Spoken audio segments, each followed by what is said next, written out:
২৬ৰ নিৰ্বাচনলৈকে ঘৰত সোমোৱাৰ ইচ্ছা নাই অখিল গগৈৰ। ২৬ অক্টোবৰৰ প্ৰায় প্ৰতিদিনেই সভা পাতিছে অখিল গগৈয়ে। ২৬ত ২৬খন আসন দখলৰ লক্ষ্যৰে আগুৱাইছে ৰাইজৰ দল।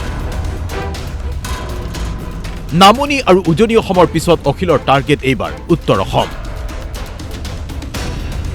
বালিপৰাত সভা পাতি বিজেপিক ডাইৰেক্ট টাৰ্গেট। যদি তেওঁৰ মুখত দাড়ি আছে আৰু যদি তেওঁ এখন লুঙি পিন্ধিছে তেতিয়াহ'লে ইয়াৰ পৰা বালিপাৰালৈ যাবলৈ, বালিপাৰাৰ পৰা তেজপুৰলৈ যাবলৈ বা ইয়াৰ পৰা গুৱাহাটীলৈ যাবলৈ ভয় কৰে।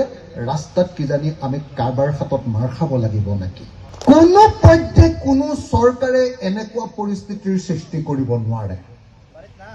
যদি কৰে তেওঁ সংবিধানৰ বিৰুদ্ধে গৈছে, তেওঁ দেশৰ সংবিধানক মানি লোৱা নাই, অথচ তেওঁ মুখ্যমন্ত্ৰী হিচাপে সংবিধান মতে দেশ চলাম বুলি শপত লৈছিল। বিজেপি দলক হিমন্ত বিশ্ব শৰ্মা প্ৰাইভেট লিমিটেড আখ্যা দি ৰাজ্যৰ মুখ্যমন্ত্ৰীকো টাৰ্গেট কৰি ল'লে অখিল গগৈয়ে। এতিয়া বিজেপি দলটো অসমত হিমন্ত বিশ্ব শৰ্মা কোম্পানী প্ৰাইভেট লিমিটেডত পৰিণত হৈছে। তেওঁ টেক অভাৰ কৰি লৈছে। কোম্পানী যেনেকৈ কিনি লয় নহয় আন এটা কোম্পানীয়ে, তেনেকৈ কংগ্ৰেছৰ পৰা গৈ হিমন্ত বিশ্ব শৰ্মাই গোটেই বিজেপি কোম্পানীটো কিনি পেলালে।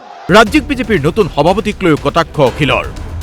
RSSৰ ধমকিত সভাপতি পতা হৈছে দিলীপ শইকীয়াক। দিলীপ শইকীয়াকটো তেওঁ সভাপতি পতা নাই। তেওঁতো সভাপতি পাতিব খুজিছিলে আপোনাৰ এই আগৰ সভাপতিজনকে, কি কলিতা আছিলে, ভৱেশ কলিতাকে তেওঁ পাতিব খুজিছিলে। এতিয়া RSSে ধমকি দিহে এওঁক পাতাইছে।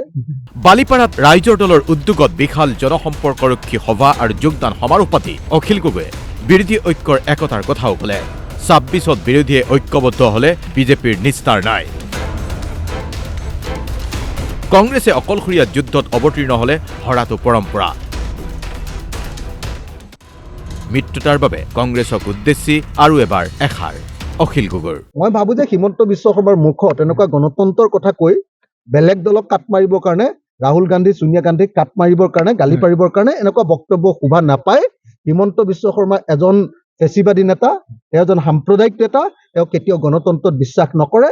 তেওঁ নিজে আগতে হাতত অস্ত্ৰই তুলি লৈছিলে এসময়ত, সকলোৱে জানে, আৰু তেওঁ যেতিয়াই যিফালে পাৰে সেইফালে লুটিবাগৰ মাৰি দিয়ে। লক্ষণীয় কথা এয়াই যে এই সভাতেই ৰাইজৰ দলত নকৈ যোগদান কৰা নেতা কৰ্মীক এনেকৈয়ে শপত বাক্য পাঠ কৰোৱালে অখিল গগৈয়ে।